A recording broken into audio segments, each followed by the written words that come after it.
Wake that ass up. Early in the morning. The Breakfast Club. Morning, everybody. It's DJ NV, Jess Hilarious, Charlamagne the Guy. We are the Breakfast Club. Let's get in some front page news. Good morning, Morgan. Good morning, DJ NV, Charlamagne the God, and Jess Hilarious. Peace, How y'all Morgan. Hey, girl. All right, let's get into it. So a federal judge is declining a request from 14 attorneys general to temporarily ban Elon Musk from accessing data at 7 federal agencies. 14 states asked for a restraining order to block Musk's DOGE, Department of Government Efficiency, from firing employees and gaining access to sensitive records. Now, the group of attorneys general argued the power granted to Musk by President Trump is unconstitutional.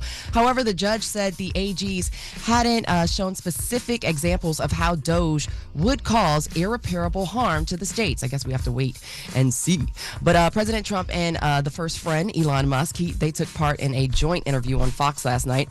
Trump credited Musk with implementing many executive orders he has signed since taking office again. Trump said that a lot of his executive orders will be ordered into law, and he said Musk works with his group at DOGE, who he referred to as geniuses, to get things done. Elon also expressed his affection for the president, and here's what he had to say. If you read and believe the media, he's become one of your best friends. He's working for free for you. Well, I love the president. I just want to be clear about that. I don't care about that. I know. I love the president. You love the president. I think President Trump is a good man, and he's, you know. It's nice the way he said that. You know, there's something nice about it. Really is. It is. You know, because I mean, the president has been so unfairly attacked in the media. It's really outrageous.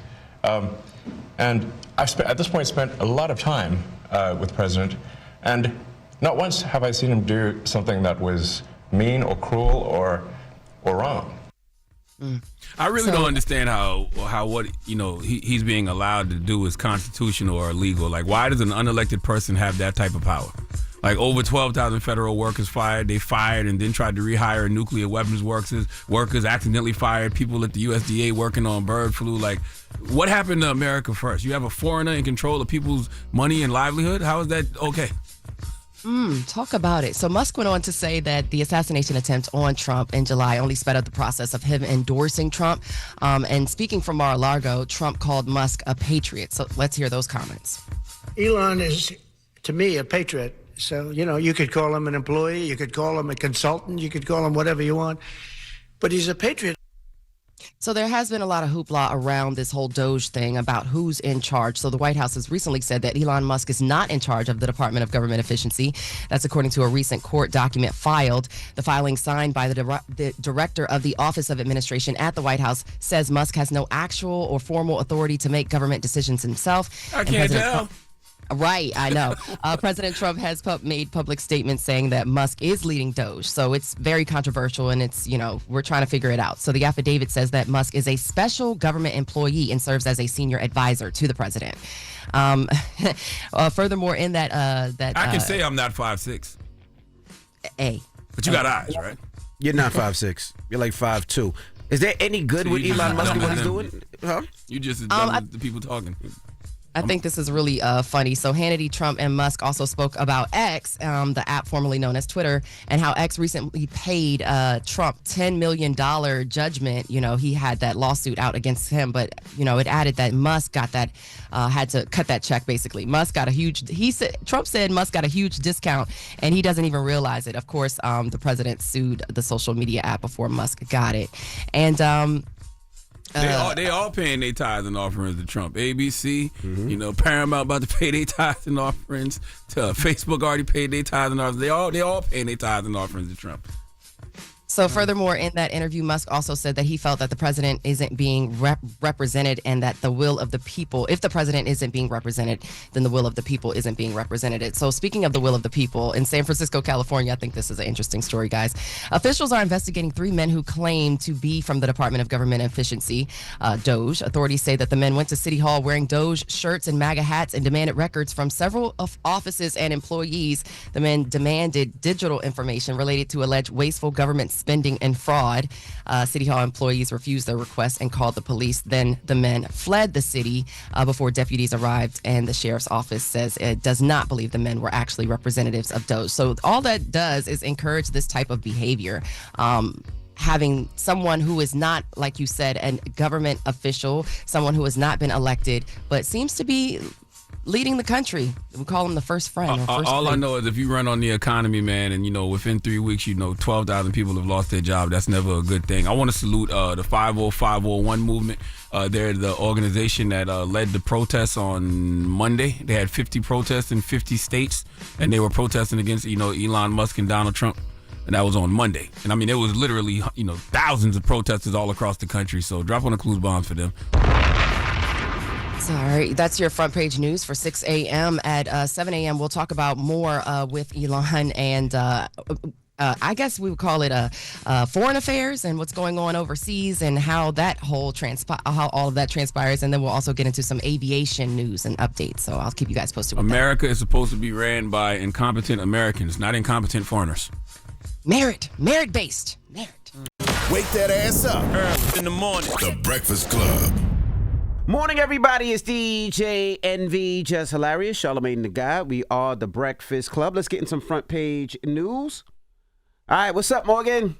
Listen, what's up? We're talking about, or we're getting updates on what's happening in aviation. You see left and right, there's all kinds of incidents. So nearly 300 Federal Aviation Administration employees have been fired by the Trump administration. The employees got their notices over the weekend in a move their union calls a hastily made decision in an agency already challenged by understaffing. Now, the workers affected include mechanics, aviation safety assistants, and others. Transportation Secretary Sean Duffy posted on Monday on X that less than 400 of the agency's 45,000 employees were let go, and they were all probationary.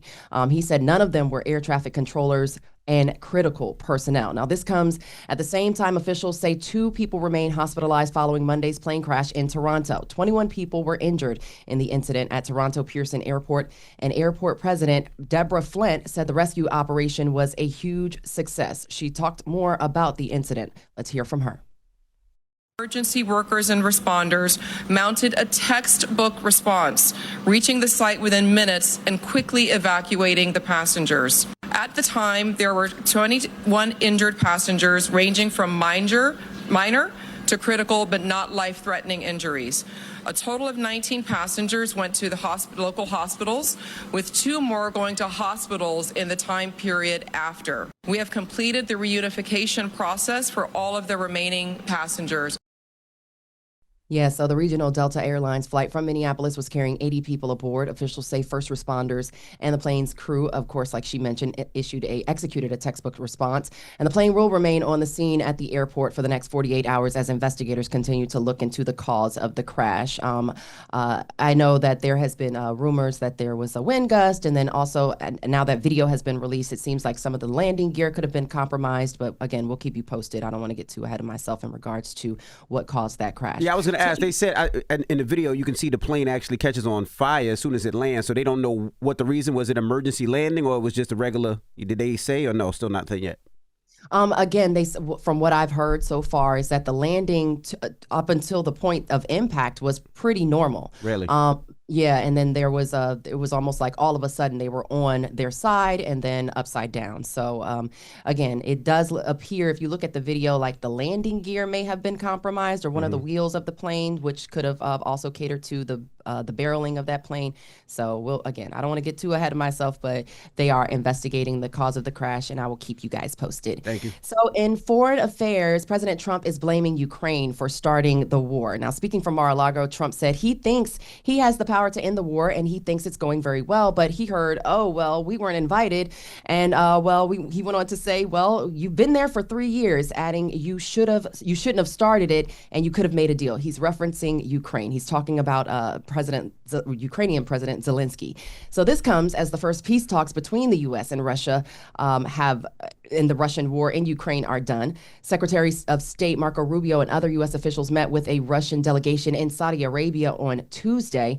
He says the U.S. wants to move quickly with the peace talks in the Russia-Ukraine war. Let's hear more from Secretary of State Marco Rubio.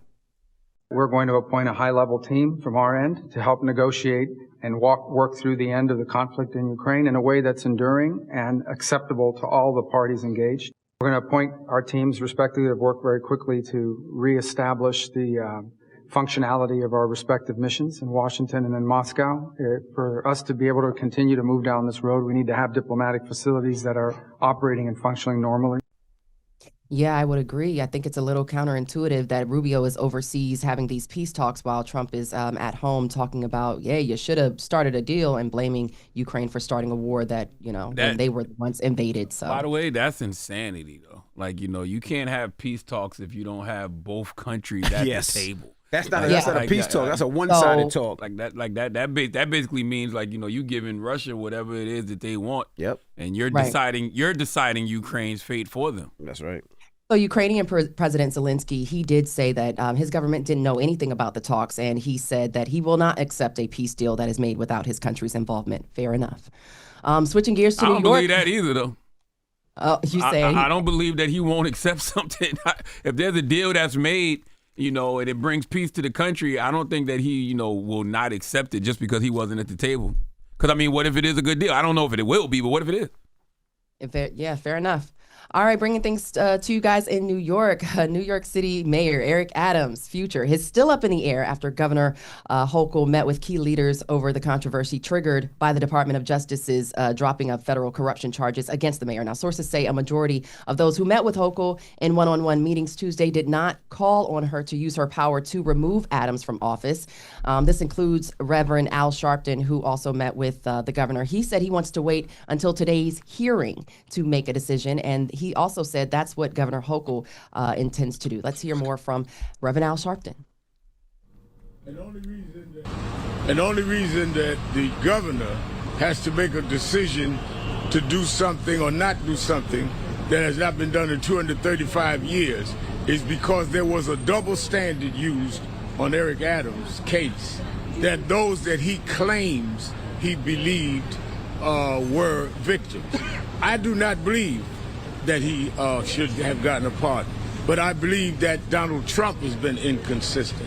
Having said that, the governor said to me that she's going to see what the judge decides tomorrow and keep deliberating with other leaders. I was laughing my ass off yesterday because Al Sharpton posted a picture. He said, I'm meeting privately with Governor Kathy Hochul about the state of affairs in New York. So why we can see it then?